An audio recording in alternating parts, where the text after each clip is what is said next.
So welcome to all of our current grade 8 and 9 parents and students. We hope both students and parents are here. And again, we've created this slideshow and this presentation for a couple of reasons. One is obviously that it's a bit of an introduction to our course request process, and also allows parents to get a sense of not only the process, but also some of the people that are involved in that. And I won't be speaking very much at all. A lot of it I'll pass on to our key people that are a part of our team. And then you'll be able to connect with those people or know who it is that you need to speak with. The other part about this evening is it just provides an opportunity to not only understand the pathway that students can go through from grades 9 through to grade 12, but also be able to meet our university guidance department, our 2 university guidance advisors, to be able to get to know them and sort of see what their role is as your children move from grade 8 into 9 or grade 9 into 10. So I'm just going to begin here and move along on our slideshow. So obviously it's tonight, and especially with this group, it's more of an overview of things. To be honest with you, there isn't too many things that you need to know in terms of course selection, because it gets much more complex once we get into grade 10 and into 11 and 11 into 12. But for this group, we can give you an overview and some key things you want to take away. And then if you have any questions, you can ask them at the end. So a little bit on the agenda. I'm going to just begin and introduce a few people here. We're going to have just an overview of the study pathways and our course requests in the process. That's Erin Dallin. We can wave, Erin. Erin's our academic scheduling coordinator and former head of science, great chemistry teacher. And so Erin will be talking about that. Our IB diploma coordinator, Miss Angie is not able to be with us tonight, but we have our MYP coordinator, Gina Simpson. They're waving, and she's going to talk on behalf of Angie just about the diploma program. She's also going to be our moderator for our chat, so that if you do have a question, you're more than welcome to put it into the chat, and she can culminate those as we go, so we can get a few questions as we go along, or at the end. And then finally, most importantly, we're going to be introducing our university guidance, just our department, as well as the 2 individuals there. So Sarah MacMillan is one waving, and the other one is Angela Colibaba. So they'll be able just to sort of introduce what they do, and there's elements obviously that they work with your children in grade 9 and 10, but much more so when they get into grade 11 and 12. So without further ado, I'm going to pass things over to Erin, and she's just going to talk a little bit about course selection. Erin. Thank you, Doug. And thank you all for joining us tonight. It's really wonderful that you are here so that you can hear all about the courses that your students will be taking next year. And I'm just going to spend a few moments going through some of those choices, and also just a bit more about the courses that we have set up for your students to take part in. What you'll see on the screen here is a continuation on what the students have been taking in both grade 8 and grade 9 this year. And so there's not a lot that's new. What does change for those that are joining us in grade 9 next year is that we get into a little bit more depth in the courses, and there is an opportunity to specialize in a language acquisition and also in an arts choice. And so some decisions need to be made, because the choices that we make for grade 9 will continue into grade 10. And so for our arts and for our language acquisition, you do want to have some conversations at home, think about strengths and what you might wish to study for the next couple of years. And those courses might continue on into grade 11 and 12 as well.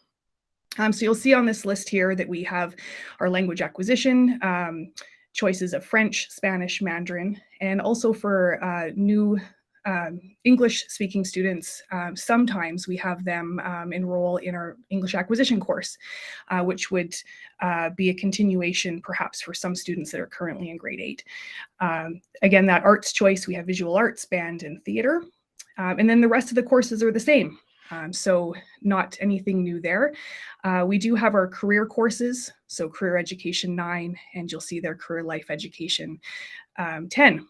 Which will then lead into the graduation program that Sarah and Angie will tell you more about. Next slide, please, Doug. So with those choices, just a little bit more detail. The last slide didn't have a breakdown about our math program. And there is a little bit of a decision to make for those students that are going into grade 9. There is an option for some students to enroll in our extended maths program.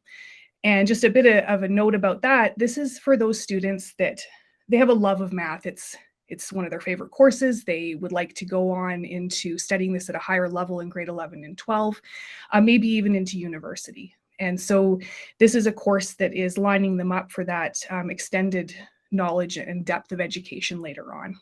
And so this course is one where, generally speaking, it's going to be the math teacher in grade 8 putting forward names, and then of course conversations with the families to make sure that that's a good fit.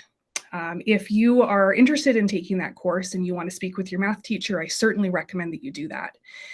And for those students that are currently in the Extended 9 program, and maybe you're not sure if you want to continue, certainly do speak with your maths teacher about that before you make those choices.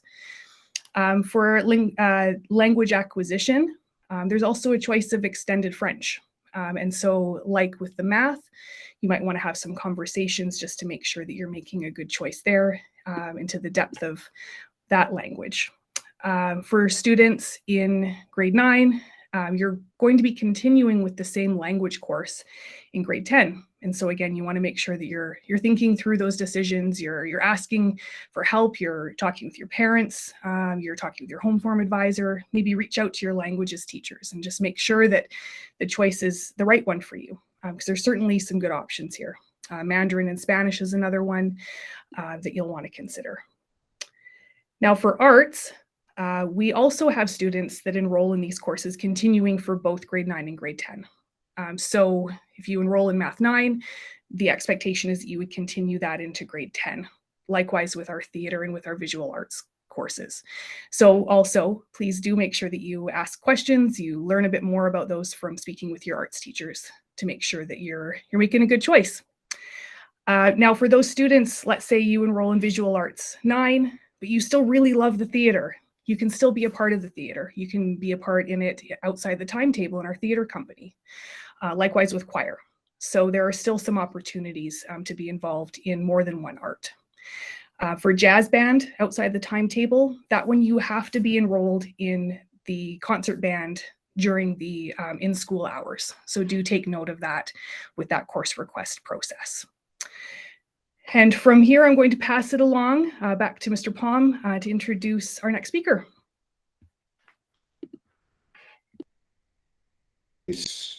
So our next check is just talking a little bit about grade 11 and 12, and specifically looking at the IB diploma and some of the other elements and sort of pathways. So I'm going to pass it over to Gina on behalf of Angie.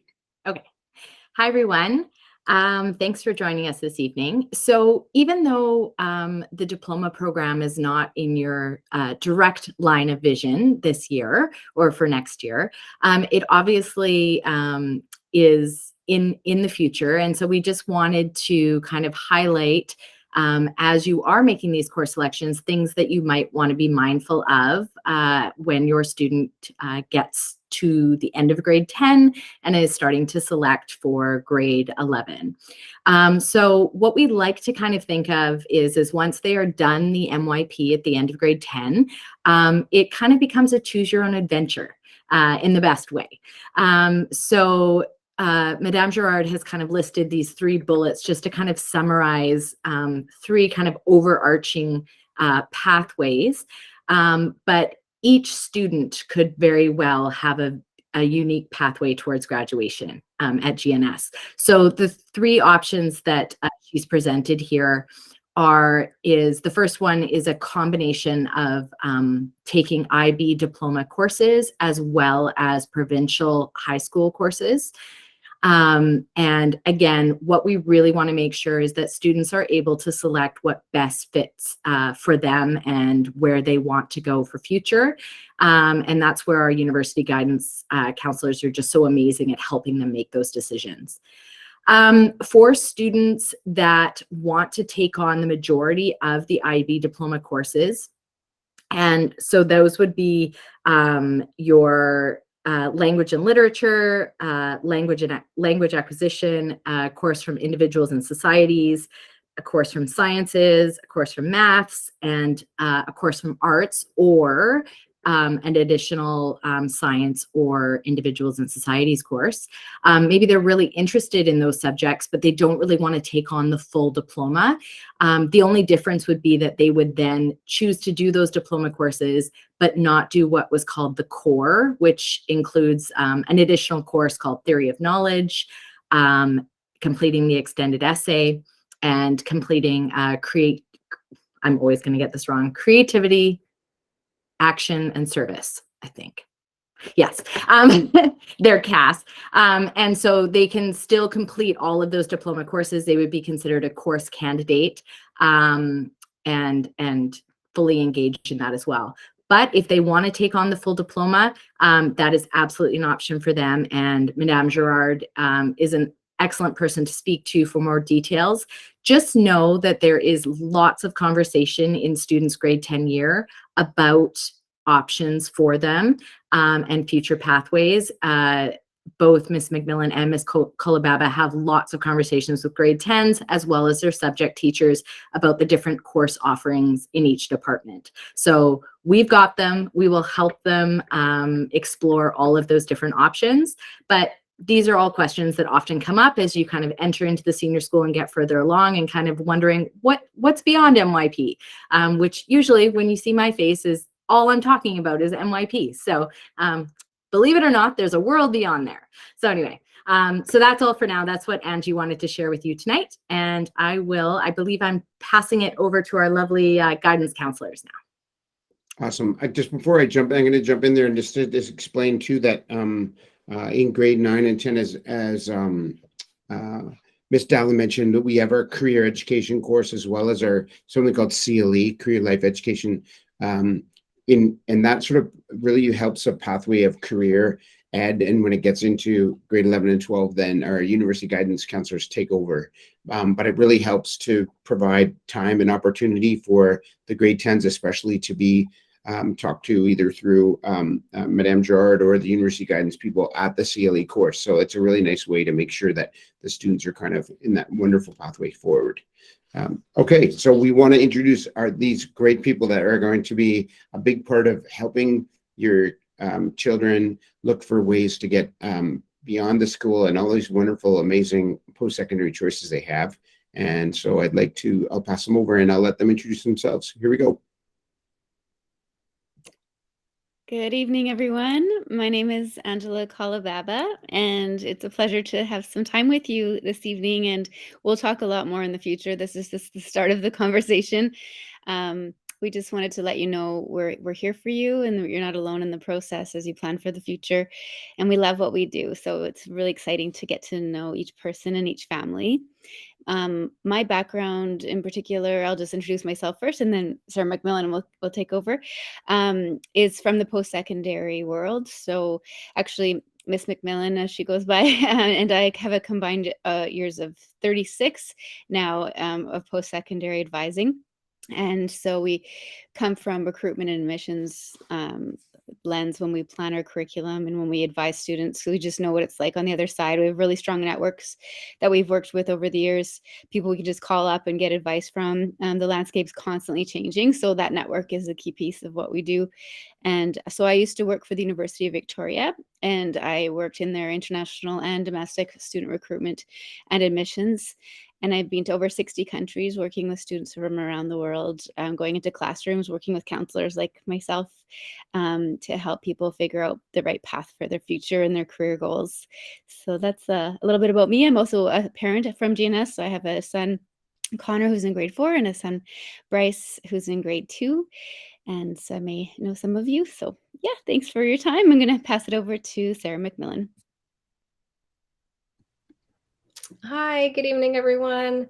Thank you so much for the introduction, and it's really nice to be here with everyone this evening. So thank you for making the time. And as it's already been said, this is just kind of the beginning of our experience and time with each other. We have lots of opportunities to connect as the years go on.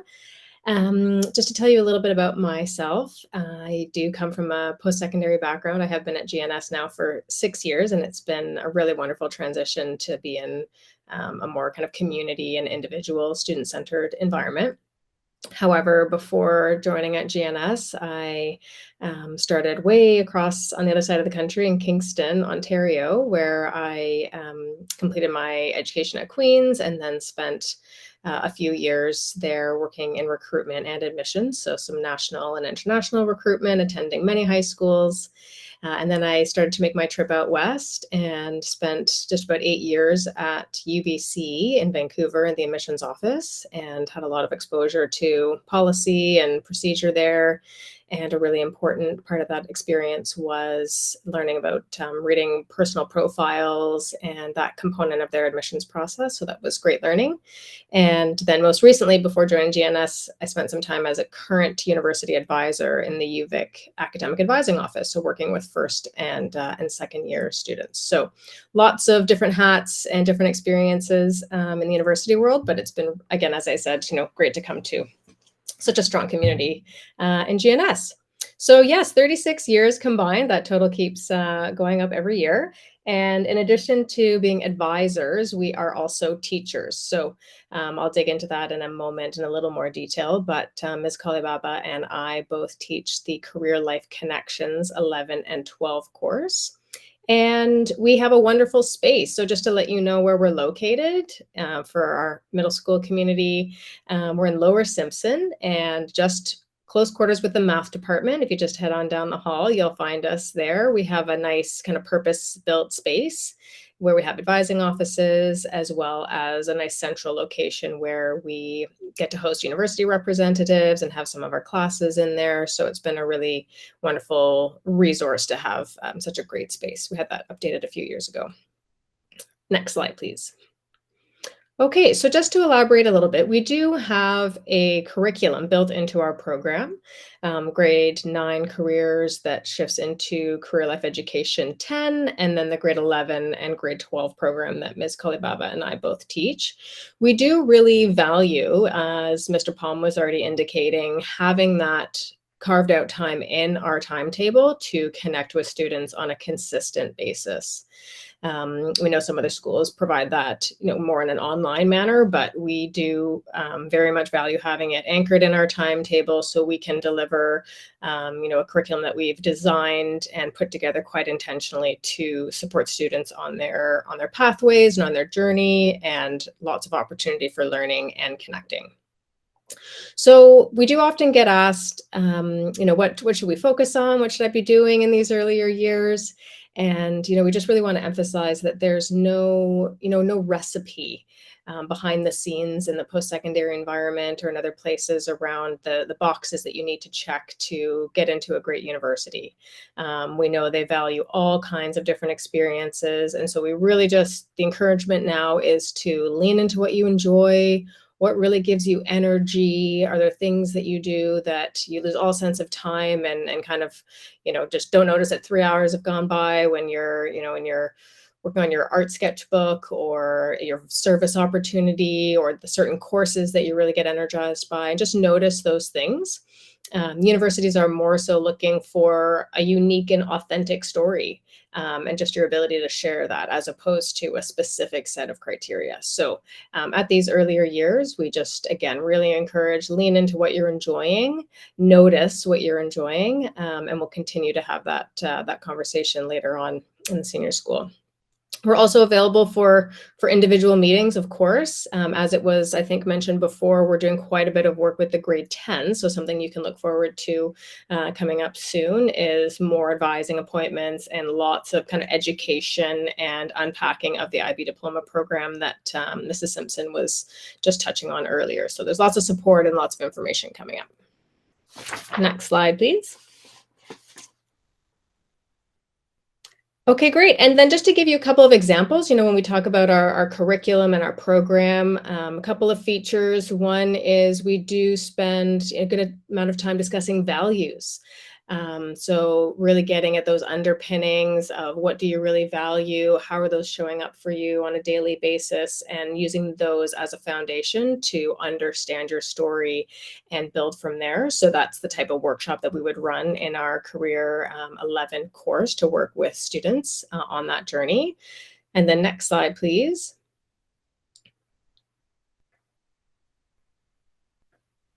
Next slide, please. Thank you.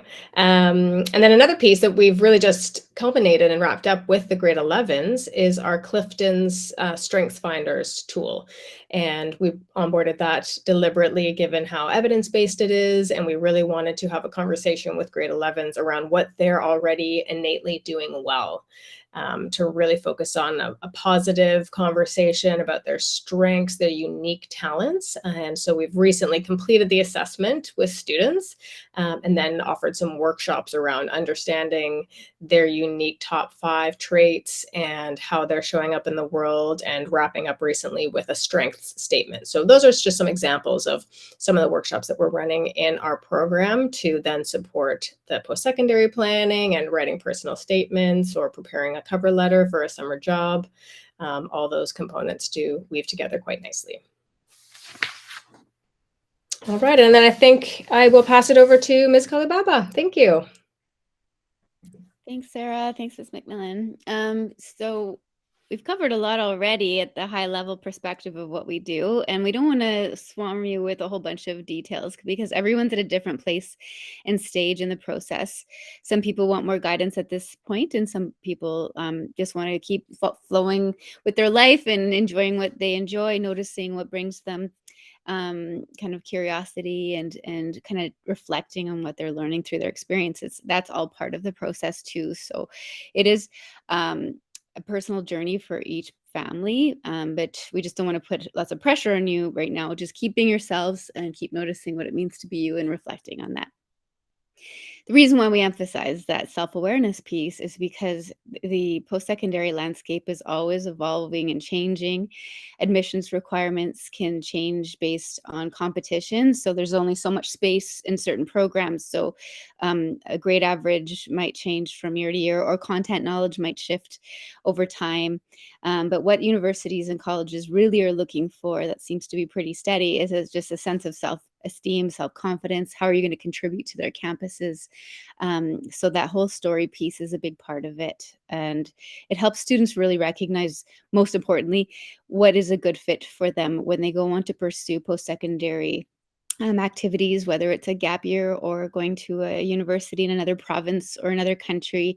We want to help students understand where they would thrive. It's not just about where would be where someone else they know has gone. It's about where they personally will thrive. So we spend the curriculum of grade 11 and grade 12 and those individual meetings in grade 10, focusing on what brings you joy, what kind of brings you energy. Would you be someone that would be well suited to a big city, or would that be actually exhausting? And how much do you rely on nature or the weather for balance? So there's a lot more to it than just where you want to study and what subject you want to study. So we have a lot of great activities in the classroom that we're looking at, help students figure out where they've been, where they're going, like their life timeline, for example, pivotal moments in their life, to help build that personal storytelling once they have to talk about themselves to universities. A school like UBC, for example, will ask students, what are 5 different activities that you're involved in? And anything that you stuck to over time can really have evidence around that you're able to stick to these things with a commitment and dive deep into the learning. And so that those things that you're involved in right now, if you're enjoying it, stick to it and continue to join new things and grow along the way. But if you love soccer, for example, just keep going with it. It actually makes a difference in the long run. So we'll also help students with their research and planning, kind of figuring out the whole post-secondary landscape, their terminology, what program leads to what type of career. We always have to acknowledge, though, at the same time, that the world is always changing career-wise too.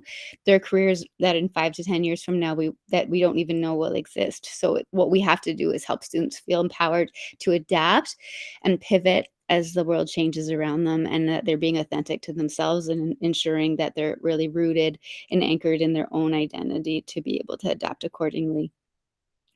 And so we talk a lot about clear communication, how to network, work on resumes. The written form is particularly influential when it comes to applications, as you can imagine, but even that's changing. We're seeing more schools do videoing for their interview process. So we'll work on those strategies as well over time.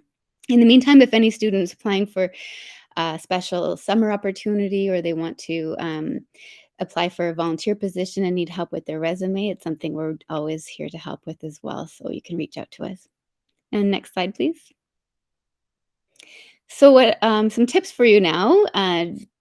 We could talk for ages about, the future, but really what it comes down to at this stage of the game is about what is best fit for your student or you as an individual. And what, like we were just saying, what kind of weather, what size of a city, what kind of programming, what's your favorite subject at school, what's your least favorite subject at school.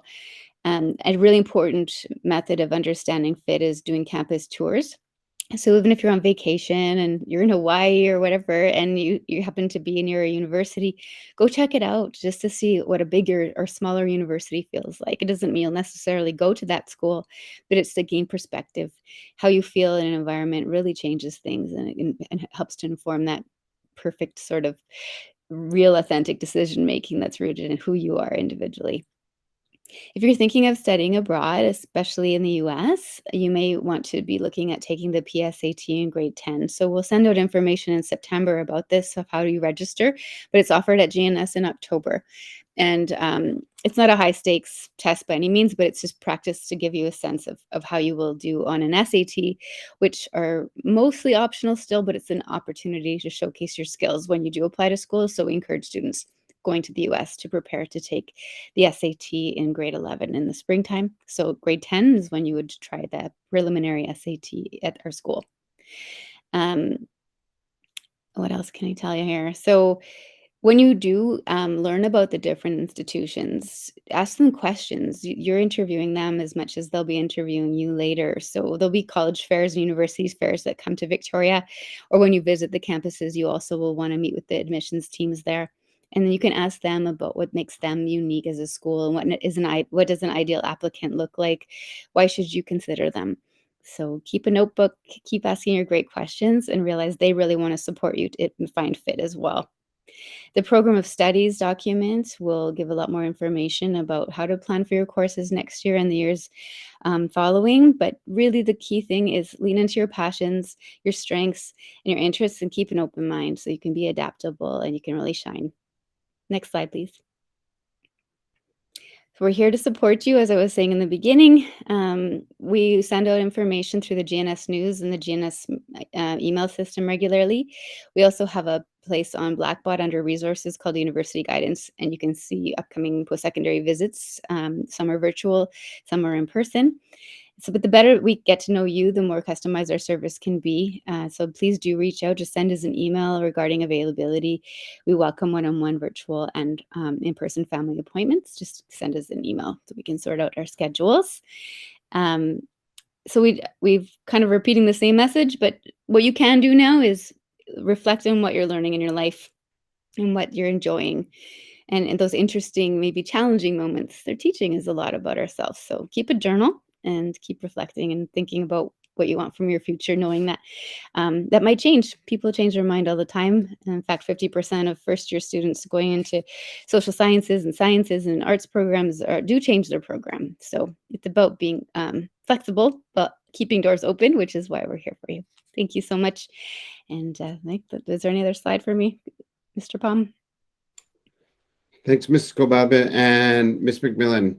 I know that both your children will be really well supported all the way through, and as they come into grade 10, especially our grade 9s that are in right now, as they go into grade 10, they'll start to meet them and meet with Madame Gerard and just hear about all the opportunities they can have. And we've actually already started talking to the grade 10s currently. We're going into grade 11, and they're already starting to think through what possibilities they have. We're just going to pass it back to Ms. Dallin. She's going to talk just a little bit about, from here, what does it look like for the course request process. So, Ms. Dallin. So now that you've heard some of the information about the course options and a little bit of a background on how you need to start thinking about what those courses will be for you, we need to tell you how to actually register for those courses. So the way that it's going to work is that on March 6th, I'm going to open up the course request system in Blackboard, and that will bring you to a page when you navigate Blackboard resources and then course requests to a section that has our new program of studies. Thank you, Ms. Simpson, for spearheading that, and all the other people that were involved. The document that you'll find posted there goes through all the different departments, all the courses, course descriptions. You can look ahead to future years. And further on that page in Blackboard, you'll see some videos from our heads of department and also step-by-step instructions for how to register. So it's really just as simple as you click on the course request button and it guides you through it. It's specific to the grade. You select your course choices, hit submit, and then I take it from there and build a timetable. It's really important, though, that you make the choices that you intend to stick with as soon as you possibly can in that system. Course changes after the 17th, when the timetable's built, become really tricky. Sometimes we can't make it fit for everybody. So if you are going to change your mind after the fact, please, please, please let us know as soon as possible. Sometimes we can't actually make those changes happen if it's too far in our timetable process. And certainly reach out if you have any questions. There's lots of teachers that can talk to you about choices. You can reach out to me if you're unsure how the course request process works. And then, of course, our university guidance counselors. Thank you. Thanks, Ms. Dallin. So just from here, there's lots of things to take away. Obviously, we'll make sure that the slideshow and the presentation will be on the website under the Blackboard area where course selection is. You'll notice there are things to think about. Just start to think about what your strengths and your passions are all about, and maybe what you were thinking that maybe post-secondary goals you may think about, and that may not be a place where you're ready to think about yet, but perhaps it starts to culminate and it's a little bit of a seed of what you could possibly take or options. So often talking to your teachers, and they see in you what really wonderful things. Maybe they see passions in a subject area, or they see you being a really great communicator, and how could that lead to something that you would look to for post-secondary options. For people, your family, your guardians, all these things are really, really important. And how people see you is sometimes a neat way for you to understand yourself, your home form advisor, and again, university guidance advisors as well. And particularly, as Ms. Dallin mentioned, with the language choices or the arts choices or the math choices, talking to the head of the department is also another opportunity as well. When you go in that Blackboard section, you'll also notice there are wonderful recordings from each head of department that talks a little bit about some of the great courses that you may be able to take as you move into grade 11 and 12. And so it gives you a nice overview. There's an overview of the MYP program and the IB program, and sort of said a little bit of a top 10 about what you can do for course selection. So there's lots of ways that you can provide opportunities there. So. Okay, so then the final part here is, before we wrap up, is that if there are any questions. I know that one question got in the chat there already, and that and so maybe I'll pass it over to Gina if there's anything that's coming up there in the chat. But if there isn't yet, then we can do that. Otherwise, if you want to type in a question in the chat, we'd be happy to answer it. Whomever the person is that maybe best has the knowledge. Yeah, maybe I'll just review that question that Sasha posted earlier while we see if anybody else has questions. Sasha asked if it was possible not to do an IB art course, but outside of the time schedule art options instead. Or I think maybe, yeah, so doing an IB art course outside of the time schedule. Erin just responded that in grades 9 and 10, an arts course inside the timetable, in grades 9 and 10, a student needs to take an arts course inside the timetable as it is a grad requirement. But once in grade 11 and 12, that arts course, you can take it in the timetable. However, it's not a requirement. And students in grade 11 and 12 can choose an arts course in the timetable, theater or visual arts, and or band, theater, choir, which is outside of the timetable.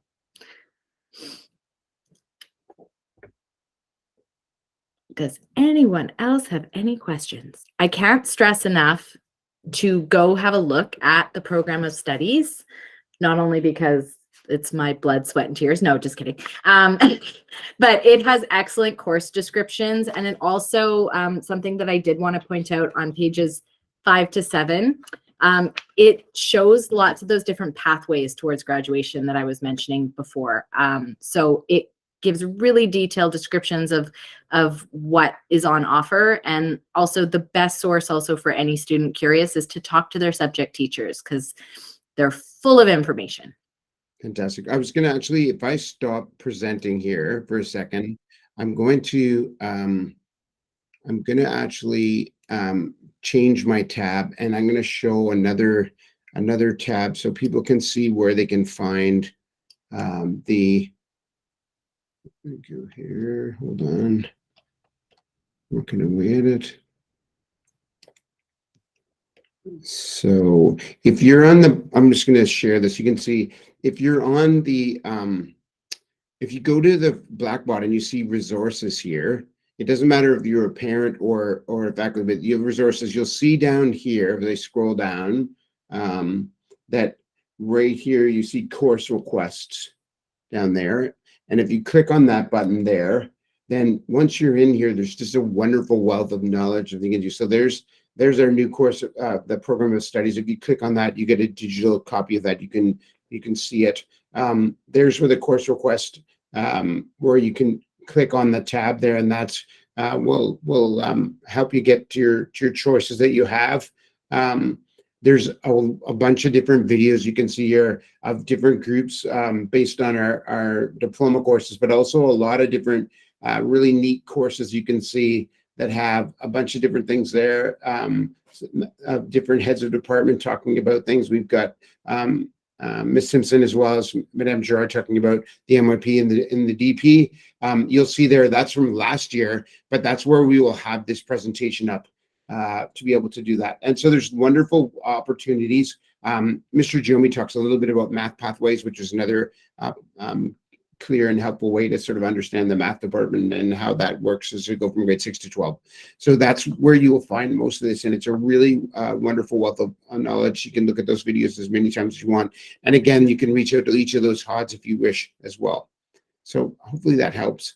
And if we don't have any other questions, I don't know if there's any others there. Nope. Okay. Then I think what we'll do is we'll finish up. Please reach out to any one of us, whether you're talking to myself or the different departments as well, and to our university guidance advisors, just to think about next steps. If you're ready to sort of ask questions that way, we're all available through email and or phone call or in person, whichever works best for you. And we're available. So thank you very much for our grade 8 and 9 families coming out. If you wish to come to the next event, it'll start about 7:30. It's a different meet, so you have to go back and find that meet code, and it's much more detailed. It'll be more for a grade 10 and 11 and 11 and 12 people, so you can do that. Thanks so much for being here, and we look forward to supporting you throughout this course request time, and we look forward to hearing from you if you wish to do that. Have a great evening.